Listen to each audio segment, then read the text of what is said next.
Alright everyone, up front for any people who see this video who are not sort of aware of my political situation, I am a Vermonter against Bernie Sanders, so keep that in mind that this video, while it will praise something that he said, and it's like sort of a broken clock is right twice a day mode, I'm not in favor of Sanders. I could never vote for him or support him in any way because I think he's completely insane.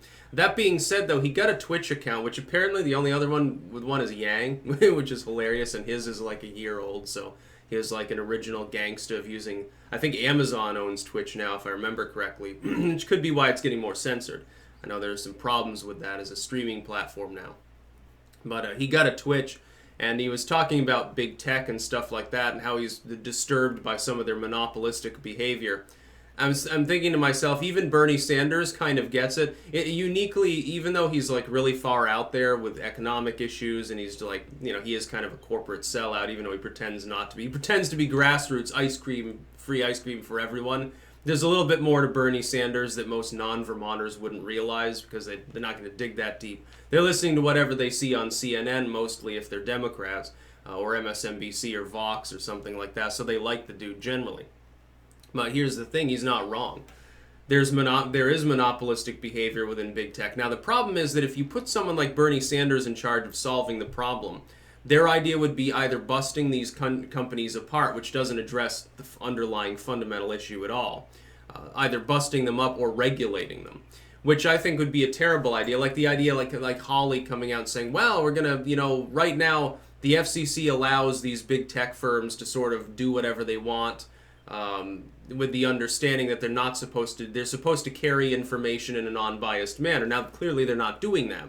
But the idea of subjugating sites above a certain arbitrary threshold to the FCC and letting the FCC, a bureaucratic organization with partisan ties, depending on who's in charge at the time, the idea of letting the FCC of all groups, with its history of censorship, heavy-handed censorship, license these websites and potentially abuse them, or even have a blackmail sort of situation going on is crazy.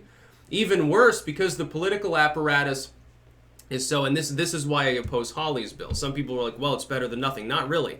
What could happen is a site like Amazon, let's say that Amazon pays a bunch of people in Congress, gets in with the FCC, pays off some bureaucrats, and has them go after eBay or something like that.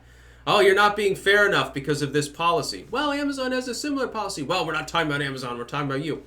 That could be a huge fucking problem. And it will happen. Look at Lois Lerner's IRS. If the IRS can be weaponized for political reasons, do you not think so too could the FCC?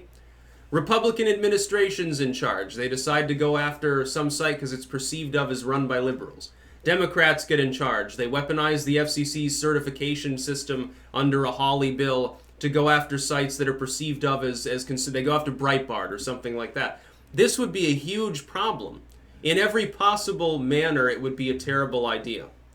The proper response, the proper thing to do, the best possible outcome with regards to fighting tech censorship. Well, the best possible outcome, that Rubicon was already crossed years ago. The best outcome would be that there was enough private outrage at censorship that the big tech firms would say, we're not doing it anymore. Yes, we realize it's problematic, so we're just going to be laissez-faire and not rock the boat. That didn't happen. It didn't happen because of a combination of people being too lazy, people being hyper-partisan and supporting censorship because it got rebranded and repackaged as fighting extremism or whatever, and the pushing of sort of the advertising firms, the legacy media's hit pieces against content creators to try to crush them underfoot, which didn't really work fully, but it did get Soccer Mom America to believe that there's a problem that requires tech censorship, which there's not, but they believe that. It'll take a while to change their minds, because once you've embedded in a busybody, pearl-clutching soccer mom's mind that there's a problem that could harm their child, they'll go with whatever you suggest as an alleviation. Whatever's suggested first, they'll sort of stick with until it's clear that the problem is gone, which can't happen because there is no problem to begin with, or it's sort of they get bored of it and look for the next thing to be offended by or scared of. Keep in mind that's a double-digit proportion of U.S. society. And by Soccer Mom America, there are plenty of males as well. I'm not talking about just, you understand what I mean. It's a sampling of Americans who are cowards, basically. And so they easily get duped by malicious individuals into doing things that are actually against the interests of themselves and of the country. This is where socialism comes from too. Oh, just think, without the social safety net, you'll be old and scared and have no money and be eating cat food and stuff like that. So just do socialism. So yeah, you'll pay a 60% tax rate, but it'll be better. Trust us. Government's benevolent. Perfectly capable of centralizing everything effectively. So Sanders is right.